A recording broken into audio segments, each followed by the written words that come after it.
Et c'est un livre étrange parce que c'est un livre que j'ai écrit parce que le en fait, Métamorphose a été acheté par une maison d'édition en Italie. Oh, Livraison que tu as reçue. j'ai reçu Historical Grounds. No, Historical Ground.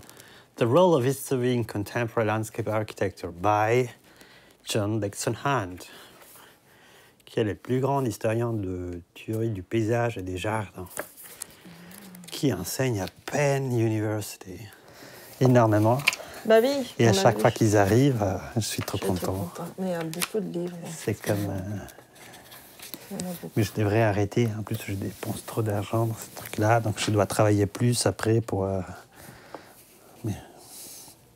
Mais c'est trop beau. C'est trop beau d'avoir plein de livres. Bah oui, c'est génial. Ah oui, tu sais. Et tu me parlais de ton livre, alors, du coup, de la maison. Donc, j'ai écrit ce livre parce qu'une maison d'édition italienne a acheté les droits pour Métamorphose, mais il m'a demandé de lui donner, avant qu'il publie Métamorphose, un livre un peu plus pour les grands publics. Et Ah, il c'était un m'avait livre de commande. un peu, il m'avait demandé si j'avais à écrire un livre sur, je sais pas, des trucs comme l'autre, les soins. Et moi, je dis non, mais depuis un moment, j'avais envie d'écrire un livre sur les chez-soi, sur la maison. Et je leur ai proposé ça. Et donc, ils ont accepté. Et c'était avant l'arrivée du Covid, en fait. Et j'aurais jamais imaginé que je me retrouve à écrire un livre sur les chez-soi dans un moment où tout le monde est enfermé chez soi. Moi, j'ai déménagé une quarantaine de fois dans ma vie. Et j'avais envie de créer ce livre tout d'abord pour comprendre quelle est ma relation à la maison et aussi pour dépasser un peu cette peur, c'est pas une peur, cette étrange névrose qui fait que je me sens... qu'à la fois je peux m'adapter dans n'importe quel appart. Après 2 jours, je les sens bien, mais ce qui fait que je peux quitter n'importe quel appart sans problème, en fait. Et je voulais comprendre un peu de passer au dire j'épouse mes racines. Ça n'a pas marché. Mais donc c'était pour ça la raison. Et en général, j'avais envie de travailler sur l'espace domestique. C'est quelque chose sur lequel on réfléchit très peu.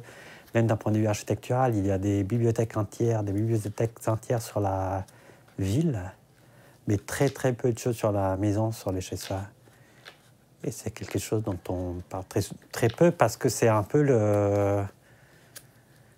ce à quoi ou ce vers quoi on revient après avoir fait tout ce qui nous intéresse en dehors du chez-soi. On fait, comment dire... Au fond, la modernité commence lorsqu'on fait de la ville un espace où tout se passe, que ce soit le travail, l'amusement, les cinémas, les shopping, les sports, tout se passe dehors et on vient ici surtout pour dormir. Donc c'est un espace encore très très rudimentaire, même la façon de partager, je sais pas, une salle à manger, la cuisine, une salle pour dormir, je sais pas, les toilettes. Pourquoi les toilettes sont... Pourquoi on chie pas, comment dire, je sais pas, c'est très très... tout est calibré sur une humanité, sur des mœurs d'une humanité qui a disparu il y a 4 siècles, en fait. Donc, en fait, pour tout dire, au début, devait être aussi un livre sur les deux de famille. Les quoi? Sur la famille, en fait. D'accord. Mais comme la famille n'existe pas... Comme la famille est l'espace domestique, et à l'inverse, l'espace domestique, c'est l'espace de la famille. Mais je ne voulais pas les prendre que d'un point de vue immatériel ou généalogique. Et voilà. Et donc la thèse du livre est très simple, c'est l'idée que la maison n'est pas un fait ou une réalité architecturale, c'est l'ensemble des personnes et des objets auxquels on demande ou auxquels on donne la tâche de nous rendre heureuses ou heureux. Mhm. Et qui est donc toute théorie de la maison est une théorie morale et qu'à l'inverse, toute morale n'est pas une théorie des bons sentiments, psychologie, c'est une théorie de qu'est-ce qu'il faut transformer dans le monde pour qu'on arrive à être heureux. Et l'effet qu'on construit les chez-soi veut dire qu'il ne suffit pas d'être au monde pour être heureux, il faut le transformer, il faut l'aménager, il faut cuisiner les mondes pour qu'on arrive à y être, pas juste à y être, mais à y être de manière agréable en fait. Les premiers chapitres, c'est sur les déménagements, la deuxième, c'est sur la visite. Mais genre, les déménagements, les chapitres sur les déménagements, c'est l'idée qu'en fait, il n'y a pas de maison, il existe juste un acte d'élection et de transformation du monde à travers lequel tu fais ces gestes d'élection d'un espace quelconque qui a été habité, qui a été utilisé par quelqu'un d'autre, et tu les transformes dans quelque chose de propre, d'intime, en fait.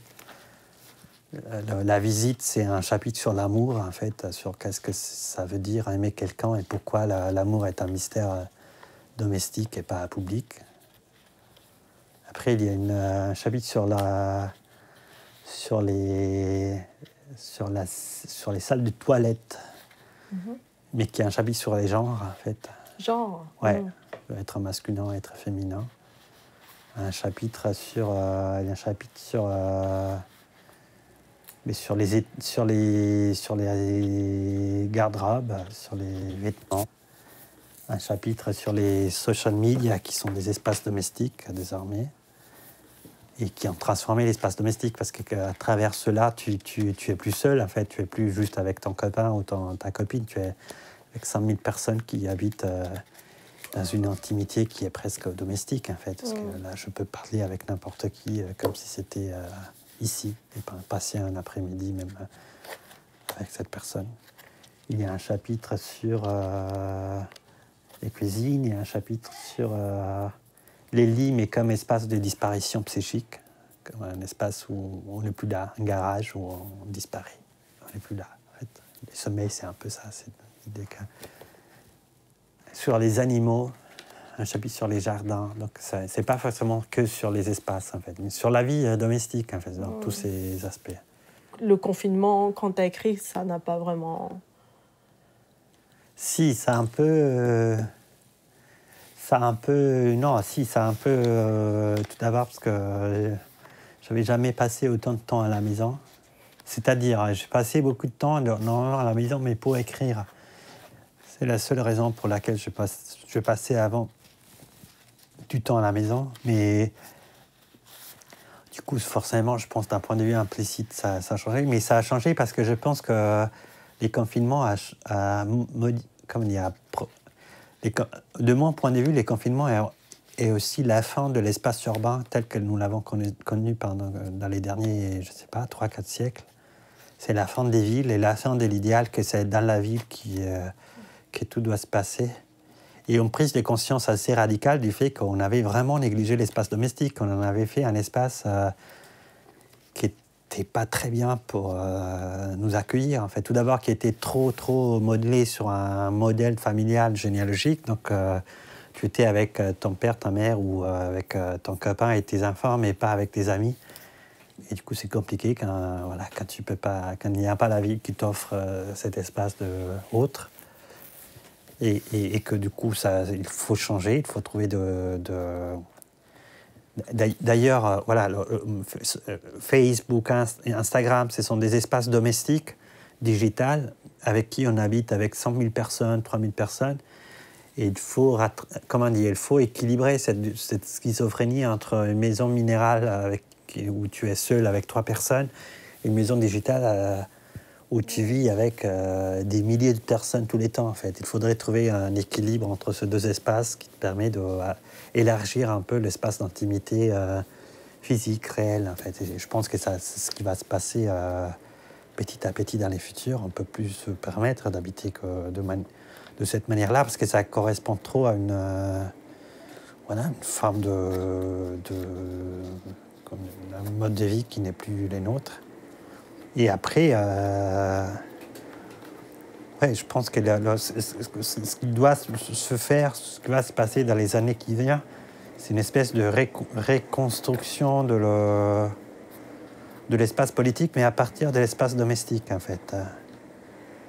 Et que la maison devra être changée, devra être modifiée. Au fond, on a projeté une nouvelle forme de chez-soi dans les social media, mais on n'a pas été encore capable de les traduire. Ça, c'est une anticipation grotesque de la façon dont de l'ensemble des personnes avec qui on voudrait être côte à côte, comment dire, tous les temps.